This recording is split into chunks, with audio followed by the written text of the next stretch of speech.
Hey guys, welcome back again from Orlando. Today I've got a review of the 2016, and I believe the 17 is going to be exactly the same, BMW R9T. This is quite a departure from the rest of BMW's current lineup.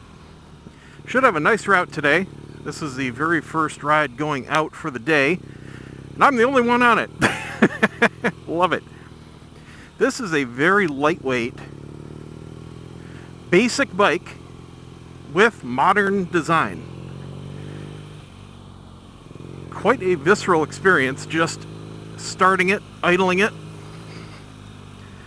Has a lot of lateral motion to the boxer engine. Quite a large engine for the frame size.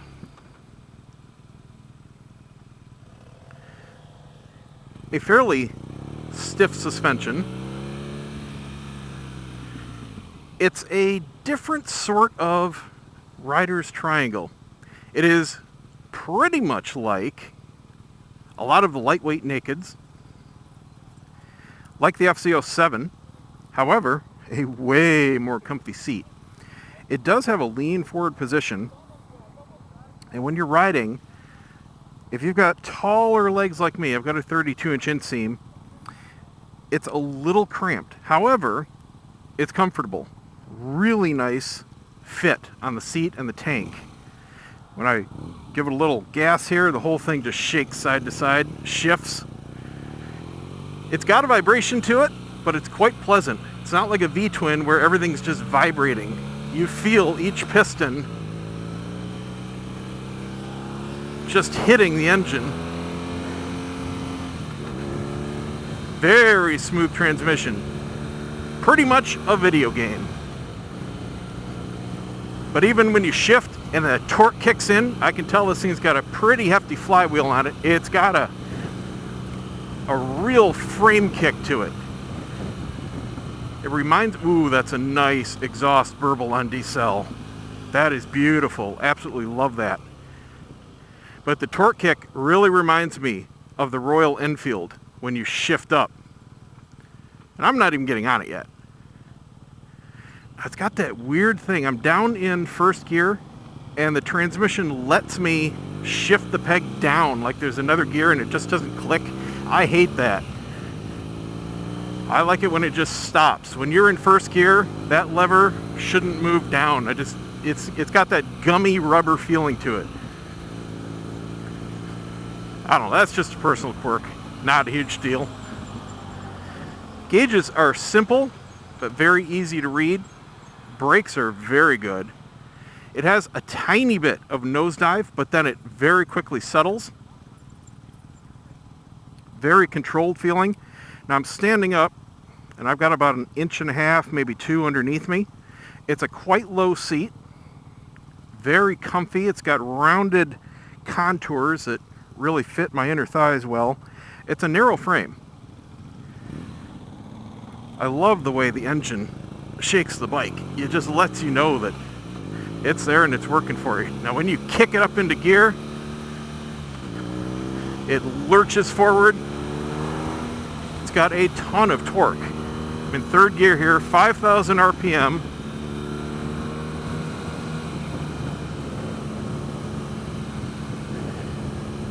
.4,200 RPM at 50 miles an hour in third. And they'll get on me for slingshotting, but it goes. And the exhaust is just popping and burbling. Beautiful sound. Let's go up into top gear.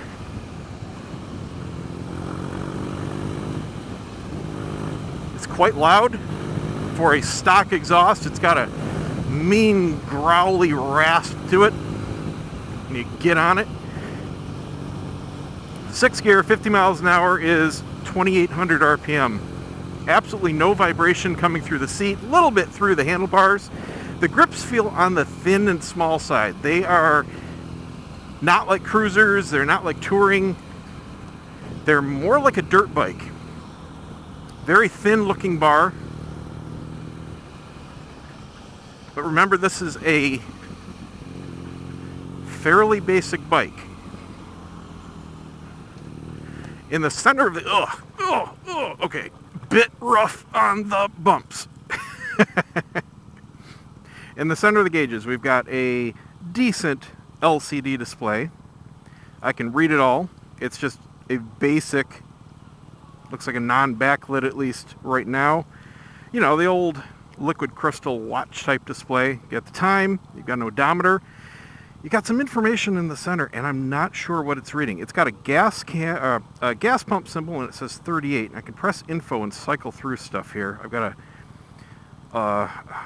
it looks like a speedometer and a dash. It might be like instant fuel economy. And then I've got a 32 and a 0 symbol or a naught symbol and a speedometer. I have no idea what that means. There's no label or anything other than that.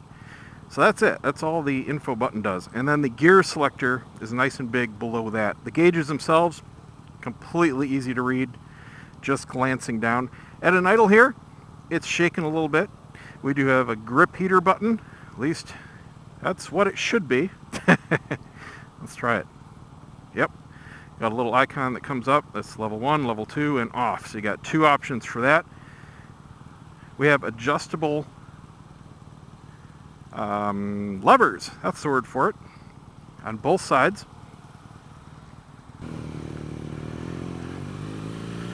Now standing up, or putting, hello Mr. Cop, or putting your legs down at a stop like that, the pegs do dig in to the back of my legs. So I tend to straddle my legs out a little bit, which isn't any problem because the seat is so low. I have plenty of space to do that. I have a 32-inch inseam. I don't remember if I mentioned that. And I'm 250 pounds as of the time of this video. Very smooth power delivery. Let's go up in the rev range here.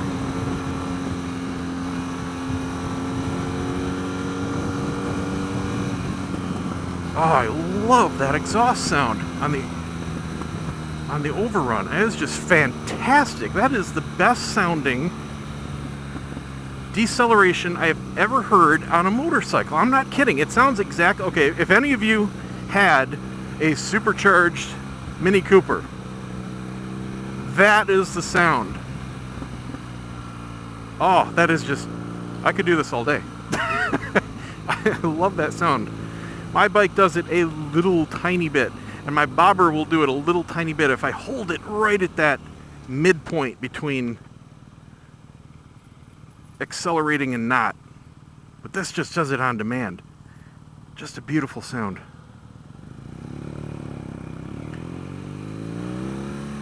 Stays very flat and level, even when you give it a little beans. It's not soaking up the bumps. It is quite jarring. Now, I don't know if that has more to do with the tires or the suspension or a combo of the both, but it is definitely not a highway cruiser. Let's go down into second here and... Oh, I love that. Just beautiful. It does it in just about every gear. I'm wondering if it's only mechanical or also electronic. I know the Mini had it primarily because on deceleration they programmed it to pull the timing to make the sound. Instant torque.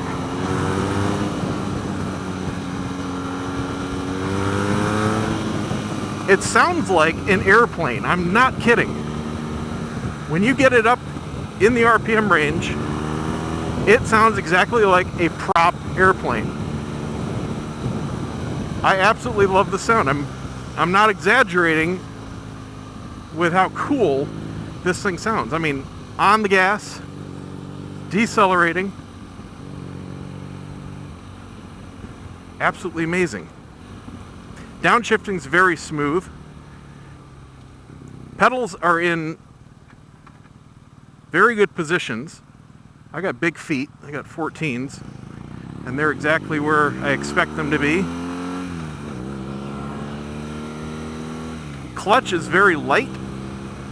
It's It's not the lightest out there, but it is a modern design. Not effortless to pull, but you can do it with one finger. Brakes are right now. Bars are pretty neutral. They look like they're wide, but that's just the narrowness of the physical bar giving you that impression. It's quite comfortable. It has a slight forward lean, but that's it. I can easily take my hands up. No problem. There's no pressure on my back. Now this has the standard cowl on the back seat. So I have quite a large and firm rear hump holding me in place. They do have an optional regular old banana-like seat if you want to carry a rear passenger. I imagine that many owners of this will have both seats because this one looks really cool. It has that cafe racer look to it. I don't have any pressure points. The seat itself is very supportive. It's on the firm side. I don't think this would be any kind of long distance cruiser because I am, like I said, feeling every little bump.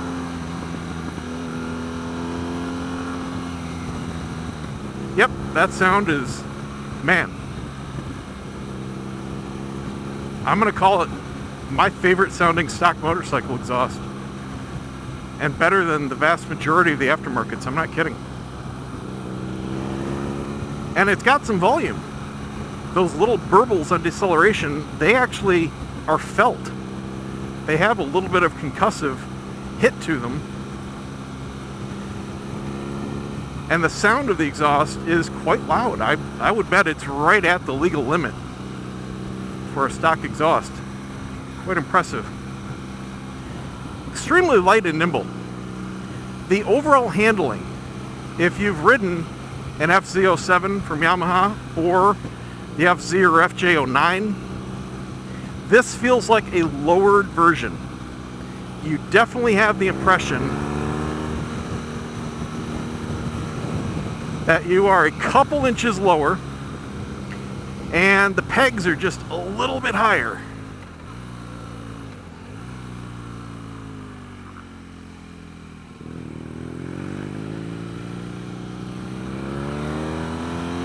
Yeah, this isn't a bad route at all. Around here it's all about avoiding traffic and the lights. They're doing a really good job.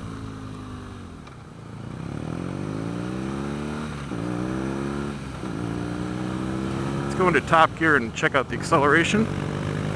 Not bad at all. It doesn't care. There's no lugging. Except for the sound and the sputtering and the vibration, it has a very electric pull to it. From relatively low speed in RPM in top gear. I love that. It really feels like a much larger engine than it is. Great characteristics.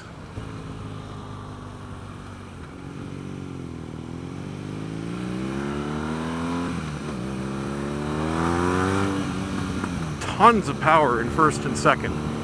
You can give it full throttle. It's not going to wheelie on you in second gear, but it will in first. It wants to pull that front end. It's not on the level of the Yamaha triples, but it is in between that and the twin. Absolutely. This feels more planted. This suspension is working very, very well. Even though it's on the firm side, it just feels so connected to the road in the way it's handling. But you can hear in my voice going over these fine little bumps, I'm like, that's not me. That's the whole bike just kind of dancing on these little tiny, you can't even see them. But it's got control. Very good low speed handling here. Crawling. Absolutely crawling. Like pretty much every BMW except the big guns. Very easy to handle at low speed. I don't know if I can stop on this one like I can on the GS1200. but it's like a toy at parking lot speeds. Steering is, I mean, this is a little different. Some bikes, I feel like I'm on top of the front suspension. This one I definitely feel I'm further back, but it steers like I'm on top of it, if that makes any sense. I'm looking down and I can see everything. I'm not crowding the front end at all. I have plenty of room. My arms are actually pretty stretched out. This is not a small triangle bike. I have almost no bend in my arms. They are not locked, but they're pretty darn close, straight out. So even though it is a small frame, it fits larger riders like me extremely well. I would absolutely love this if I was going through town, any kind of stop and go city riding, especially since it's on the narrow side. If I was in California where lane splitting is legal, this thing would be an absolute blast. You know, if you guys watch RJ on YouTube, you know the sound of the Nuda. I would wonder how he would rate the sound of this exhaust, because he is definitely an exhaust connoisseur, and he has a lot of experience with some fine sounding pipes. I think he would approve. Alright guys, that's going to wrap it up. This has been the 2016/17 BMW R9T. This is the regular edition. I'm Brian Glenn with TwoWheelObsession.com. If this video sucked, give it a thumbs down. But if you enjoyed it, I'd appreciate a thumbs up. And share the video. Subscribe to see more, and we'll see you next time.